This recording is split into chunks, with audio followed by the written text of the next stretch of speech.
अगला सवाल बहुत अच्छा है। गुजराती में ये सवाल है अपने पास में कि लोकोनो एटीट्यूड છે કે ધર્મના નામે પૈસા કમાવાનું બહુ ઇઝી છે। આજકાલના સમાજમાં એવો વર્ગ વધી ગયો છે કે જે એમ કહે છે કે અમે પણ અમારો બિઝનેસ કે જોબ છોડી દઈએ અને અમે મંદિર ખોલીને બેસી જઈએ, અથવા અમે પણ કથા કરવા લાગી જઈએ, જેથી ઇઝી નેમ, ફેમ અને મની મળી શકે છે। आपनु आमा मंतव्य शू है? ये सवाल है। अर्थात के लोगों में ये वृत्ति व्याप्त हो गई है कि हमको जब हम बिजनेस और जॉब कर रहे हैं, पहले इतना पढ़ रहे हैं, उसके बाद में बहुत मुश्किल से जॉब मिल रही है, उसके बाद में 9 to 5 की जॉब, इतनी स्ट्रेसफुल जॉब, कभी तो कोई टाइम होता ही नहीं है, 9 to 9 रात भी हो जाती है, लेकिन कोई समय फिक्स ही नहीं है। तो इजी मनी क्या है? दिखाते क्या है? जो पेला महाराज ने केवो आवीने बेसी गयो, કેટલો ઢગલો એને નોટોની ભેટ આવે છે, જો કેટલો ઢગલો મળી ગયો એને। આપણે જોબ કરીએ, બિઝનેસ કરીએ, આટલી બધી માથાકૂટ કરીએ, ભણીએ, મહેનત કરીએ, એના કરતાં સારું એ જ છે ઇઝી, મહારાજ બનીને બેસી જાઓ। એટલે આપણને પૈસા મળવાના શરૂ થઈ જશે, લક્ઝરી ગાડીઓ આવી જશે, લક્ઝરી બંગલો થઈ જશે, લક્ઝરી લાઈફસ્ટાઈલ આવી જશે। એટલે સૌથી ઇઝી છે ધર્મનો બિઝનેસ બનાવી લેવો। એટલે અમે પણ મંદિર ખોલી લઈએ, અમે પણ કથા કરવા લાગી જઈએ, સૌથી ઇઝી છે। ઇઝી છે? સાચી વાત છે, બહુ ઇઝી છે। સાચી વાત છે, બહુ ઇઝી છે એની માટે કે જેને ધર્મનો બિઝનેસ કરવો છે એની માટે। પણ જેને ધર્મ કરવું છે અને જેને ધર્મના અનુસાર કર્મ કરવો છે એની માટે બહુ મુશ્किल છે। उसके लिए बहुत मुश्किल है ये चीज़। कैसे? देखो, पहली तो ये बात कि ये जो सवाल है वो पाखंड धर्म से संबंधित है। तो पाखंड प्रचुरे लोके कृष्णेव गतिर्म, तो पाखंड तो व्याप्त है ही सब जगह। अब पाखंडी अपने आप पैदा हो जाता है क्या? ऐसा है नहीं, हम पाखंडियों को खड़ा करते हैं। और पाखंडियों को खड़ा कैसे किया जाता है मालूम है आपको? आप एक चीज हमेशा ध्यान में रखना, 2 प्रकार के गुरु होते हैं आजकल। शास्त्र में तो नहीं है, लेकिन आजकल, आज के समय में 2 प्रकार के गुरु होते हैं। एक जिनको धर्मतंत्र ने खड़ा किया है, जो धर्म के द्वारा खड़े हुए हैं। दूसरे जिनको सामाजिक तंत्र ने खड़ा किया है। अब ये जिन लोगों के दिमाग में बैठ गया है कि भाई हम ये सब क्यों करें, हम मेहनत क्यों करें, हम भी मंदिर खोल के बैठ जाते हैं। ये समाज तंत्र के द्वारा खड़े किए गए जो तथाकथित गुरु हैं उनका कार्य है। जो धर्म तंत्र के द्वारा जो खड़े हुए हैं उनका ये कार्य नहीं है। इस बात को हमेशा ध्यान में रखना। अब आपको देखना यह है कि ये धर्म तंत्र के द्वारा खड़ा हुआ गुरु है या समाज या शासन तंत्र के द्वारा खड़ा हुआ गुरु है। 2 प्रकार के गुरु हमेशा होते हैं, हमेशा ध्यान में रखना। और गुरु, यदि हम ऐसा मानते हैं कि गुरु धर्म तंत्र के द्वारा होना चाहिए, तो धर्म तंत्र के द्वारा जो खड़ा हुआ गुरु है उसके लिए हमको व्यवसाय में धर्म को लाना पड़ेगा वापस, अगर धर्म में से व्यवसाय को हटाना है तो। धर्म तंत्र के द्वारा खड़ा हुआ जो गुरु है, हमको कैसे मालूम पड़ेगा कि ये धर्म तंत्र के द्वारा खड़ा हुआ है या शासन या समाज तंत्र के द्वारा, लोगों के द्वारा खड़ा हुआ है? ये मालूम पड़ेगा कैसे? तो ये मालूम पड़ेगा ऐसे कि आप उसकी परंपरा देखो। उसकी परंपरा पहले देखो और परंपरा को देख करके ये निश्चित करो कि ये गुरु बनने के लायक है कि नहीं। शास्त्र इसको गुरु मानता है या नहीं मानता है। हम तो मानते हैं, ठीक है, हम किसी को कुछ भी मान सकते हैं, उसकी महत्व की बात नहीं है, वो महत्व की बात नहीं है।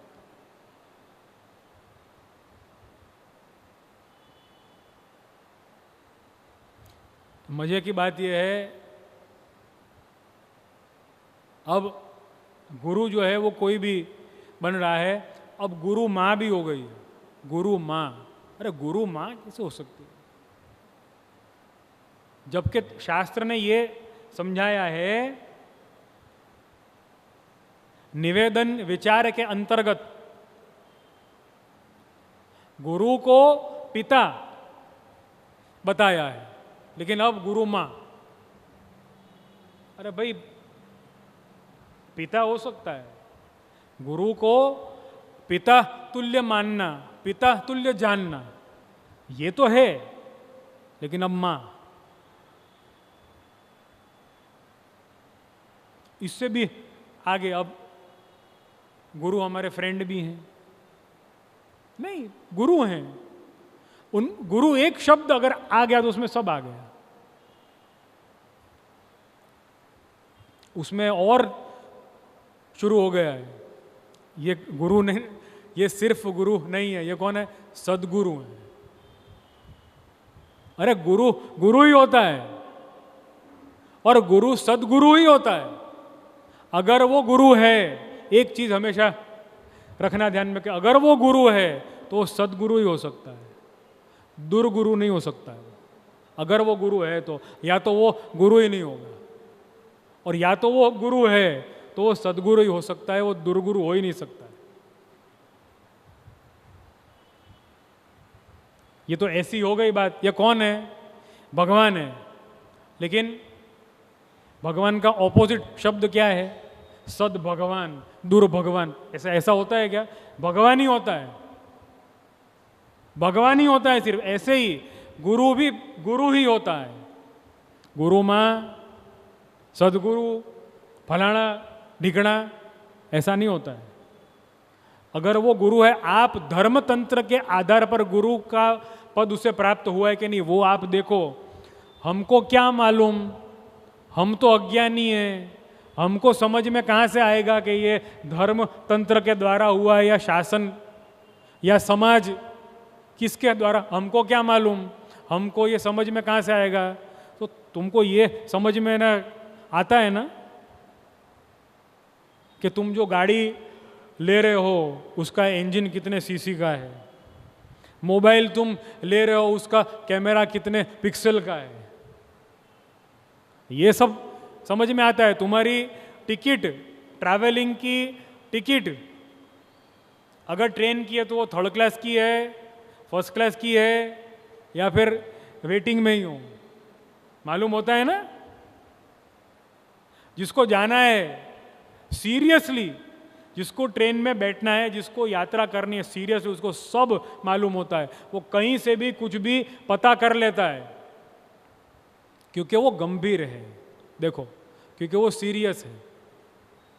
लेकिन हमको गुरु चाहिए ही नहीं, तो हमको कौन चाहिए? गुरु माँ। अगर सीरियसली हमको गुरु चाहिए तो मिलेगा। धर्म तंत्र के द्वारा जो खड़ा हुआ गुरु है उसका अवलंबन करना पड़ेगा, उसको ढूंढना पड़ेगा, तो मिलेगा।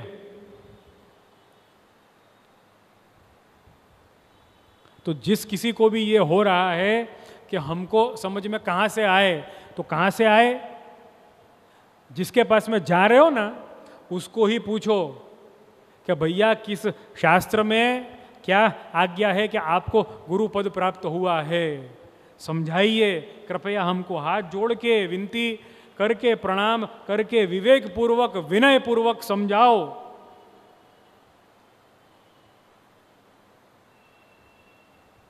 मुझे तो इतने साल बाद में अब समझ में आया कि मुझसे ब्रह्म संबंध लेने वाला बहुत बड़ा वर्ग ऐसा है कि जो ये जानता ही नहीं कि मैं कौन हूं। इसलिए अब मैंने अभी अभी में ये शुरू किया है नया। ब्रह्म संबंध देने के बाद में मैं समझाता हूं उनको कि भैया मैं कौन हूं। ब्रह्म संबंध, क्योंकि होता क्या है, मैं निज मंदिर में ठाकुर जी के सन्मुख में खड़ा हूं, मेरे ही बिल्कुल सामने, और मेरे तो क्या थोड़े बाल वाला भी कम हो गए हैं थोड़े, लेकिन मेरे ही सामने मुझसे भी बड़ी शिखा रखने वाले मुखिया जी ब्राह्मण वो उपस्थित होते हैं सामने। अब वो कंफ्यूज हो जाता है आ करके कि कौन है इसमें से।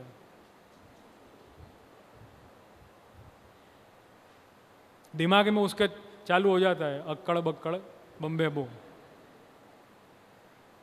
इससे अच्छा वो शुरू नहीं हो, इसके लिए ये मैंने शुरू किया कि मैं उसको समझाता हूँ कि भाई ब्रह्म संबंध मैंने दिया तो मैं कौन हूँ, और मुझे ब्रह्म संबंध देने का अधिकार क्यों है वो भी मैं समझाता हूँ शॉर्ट में, लेकिन समझाता हूँ मैं उनको, ताकि उनको समझ में आए कि ये क्या है और ये क्यों है और ये कौन है। तो धर्म तंत्र के द्वारा खड़ा हुआ गुरु है कि नहीं है, वो पहले समझो। अच्छा, मंदिर की जहाँ तक बात है कि भाई हम भी मंदिर खोल करके बैठ जाएं, तो मंदिर खोल करके बैठने का अधिकार किसी को भी नहीं है, किसी को भी नहीं है। मंदिर खोल करके बैठने का, अगर वो मंदिर परार्थ है तो वो सबका होगा, और वहाँ पर जो ब्राह्मण जो होगा उसको यजन और याजन करवा रहा है, मतलब पूजन करवा रहा है, उसके एवज में उसको दक्षिणा दी जाएगी, फिनिश। और अगर वो परार्थ नहीं है, अगर वो सार्वजनिक नहीं है, अगर वो खुद का है, तो वो खुद अपने ब्राह्मण है तो दक्षिणा ले, अपनी भेंट ले, खत्म हो गई बात। और रही बात कथा की, तो कथा कौन कर सकता है? ऐसा नहीं है कि साधु साध्वी देवी मां फलाना ढिकना कोई भी आके और शुरू हो जाएगा, बस वो स्टेज पे दिखना चाहिए सिर्फ, बस। ऐसा नहीं होता है। धर्म तंत्र के द्वारा वो खड़ा हुआ है कि नहीं हुआ है, धर्म तंत्र ने उसको सपोर्ट किया है कि नहीं, ये पहले देखो ना आप। मैं कहाँ से देखूं? मैन्युअल है ना, पढ़ लो। और अगर नहीं आता है समझ में, गुरु के पास में आप जाओ, पूछो आप।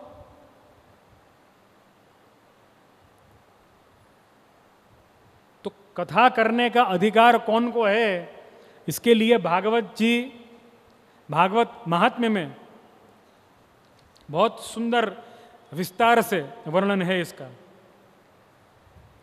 और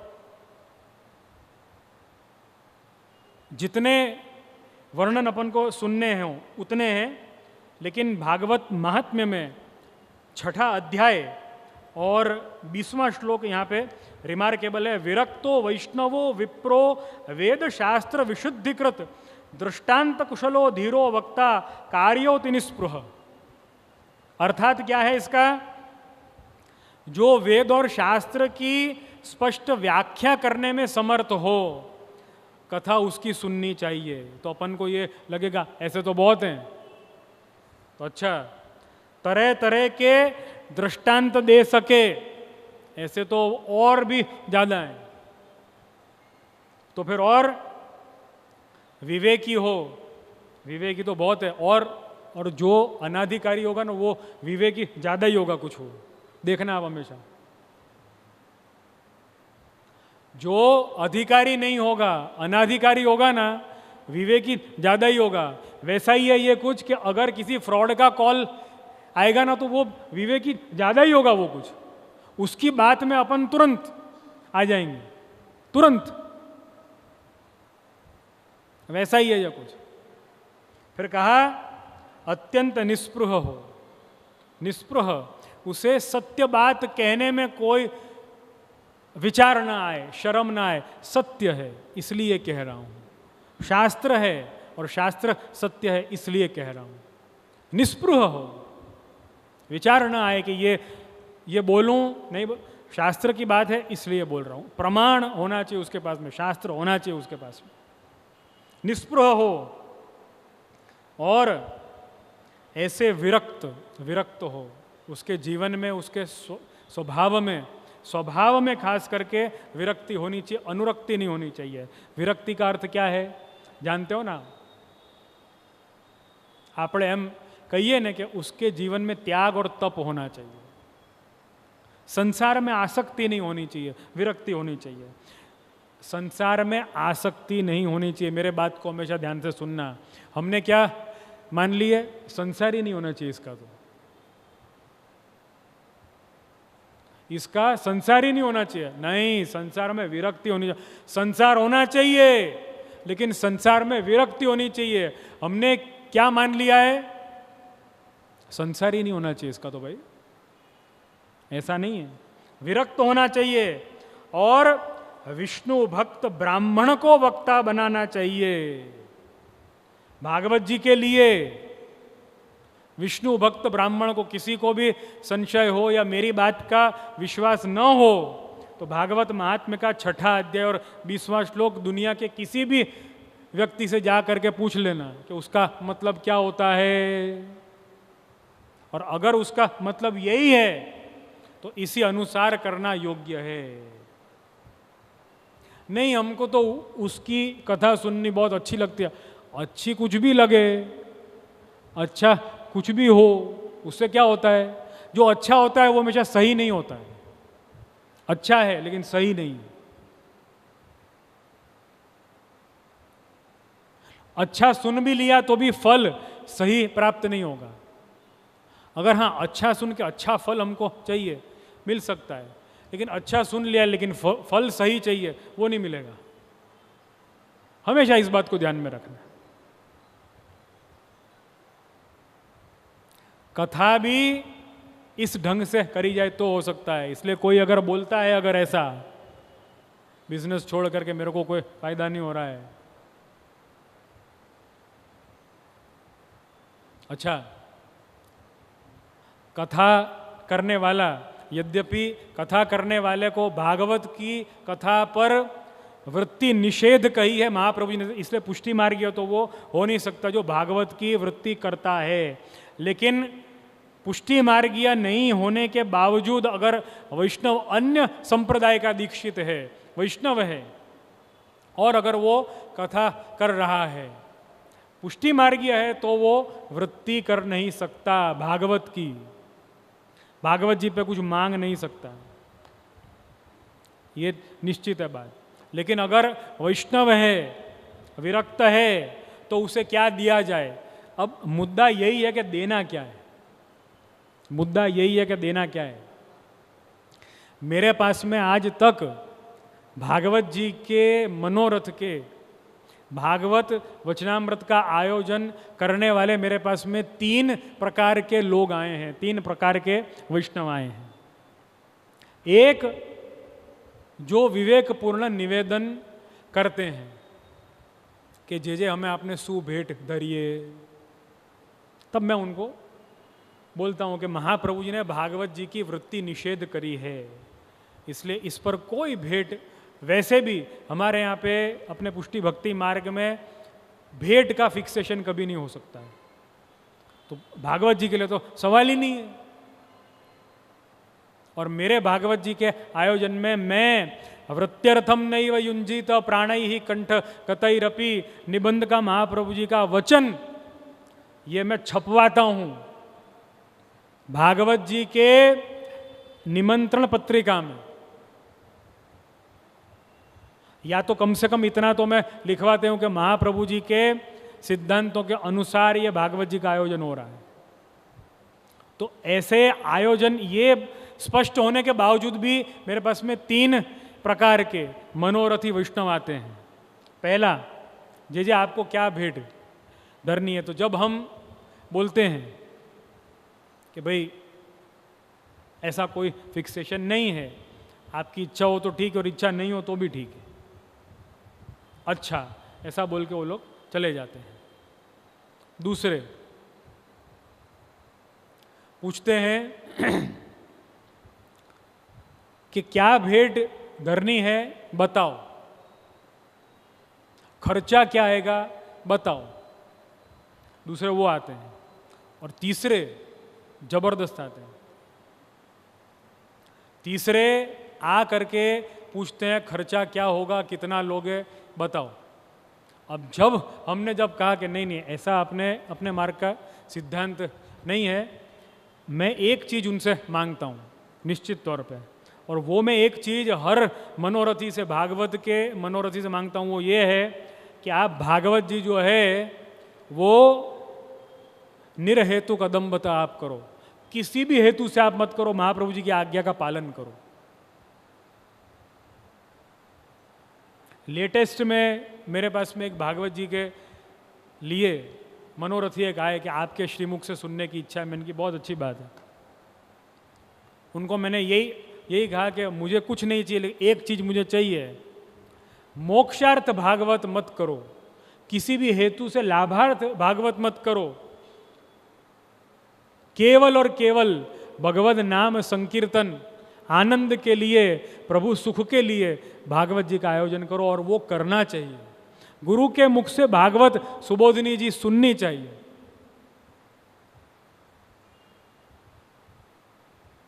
उन्होंने क्या कहा मालूम है? नहीं, मेरी तो मोक्षार्थ ही है भागवत। मैंने कहा फिर तो मैं कर नहीं सकता। तो उन्होंने मुझे क्या बोला, ओके थैंक यू, ये उन्होंने मुझे बोला। और यही क्लास में, यही कैटेगरी में एक और प्रकार भी आता है, जिन्होंने ये कहा बताओ आप पहले कि आप क्या लोगे। मैंने कहा कि नहीं। तब उन्होंने क्या कहा मालूम है? बताओ आप पहले क्या लोगे, क्योंकि बाद में अगर आपने कुछ ज़्यादा मांग लिया तो, या फिर समझो भागवत के 7 दिन हैं, आपने तीसरे दिन की कथा के विराम के बाद में आपने बोल दिया कि रखो 10 लाख, नहीं तो कृष्ण जन्म नहीं होगा कल, तो हम कहां जाएंगे? तो बताओ अब उनको क्या जवाब दिया जाए। अभी आप सोच लो, धर्म में व्यवसाय लाने वाला कौन? हम तो घोषणा कर रहे हैं, बार बार बोल रहे हैं नहीं लेंगे नहीं लेंगे, लेकिन उनको तो यह कि नहीं, मांगो तो देंगे, मांगो तो देंगे। अब क्या किया जाए?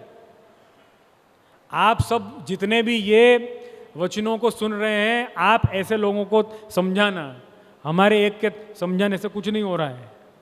महाप्रभु जी के वचनों के दर्शन तक करवा दिया उनको साक्षात, तो भी नहीं हो रहा है। और आश्चर्य की बात नहीं है, वो लोग ब्रह्म संबंधी वैष्णव हैं, पुष्टि मार्गीय हैं वो लोग, और वो लोग बोल रहे हैं ऐसा बिंदास निस्पृह होकर के, नहीं नहीं हमारे यहाँ पे तो पहले ऐसी भागवत हुई है, कैसे हो गई वो?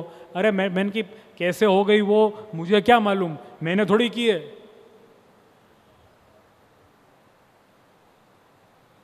तो कथा या मंदिर खोल करके बैठना, वो भी धर्म तंत्र से सम्मत है कि नहीं, ये देखने का आपका काम है। और ये आप तब देख पाओगे जब व्यवसाय में धर्म लाओगे, और धर्म में व्यवसाय लाना नहीं चाहोगे तब। और ऐसे अच्छा निस्पृह विरक्त वक्ता को छोड़ करके,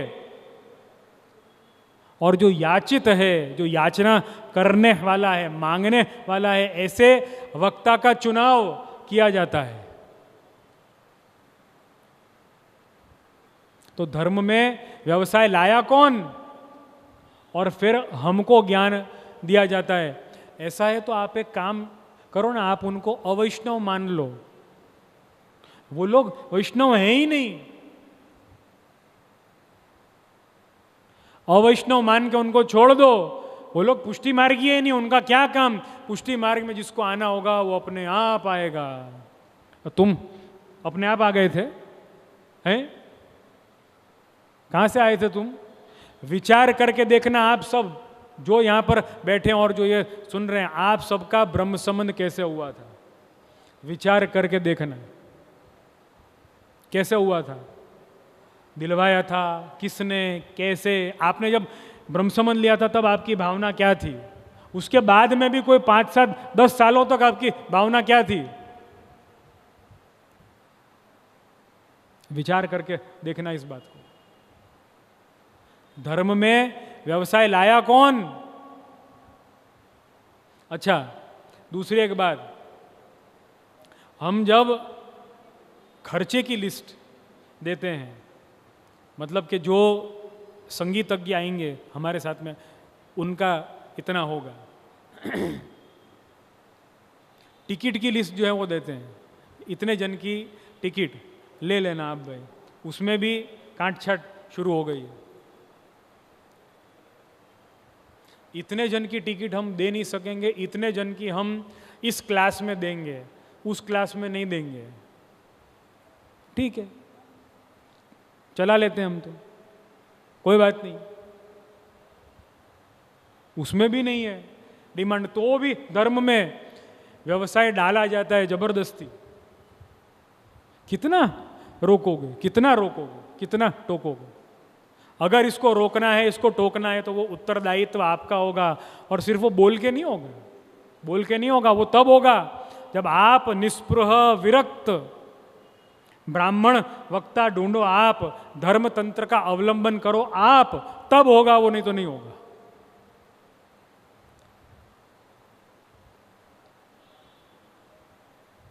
एक बात हमेशा रखना ध्यान में, बहुत मांगने लग गए सब, बिजनेस सब है ना हो गया है, इसलिए काम करो, भाग जाओ।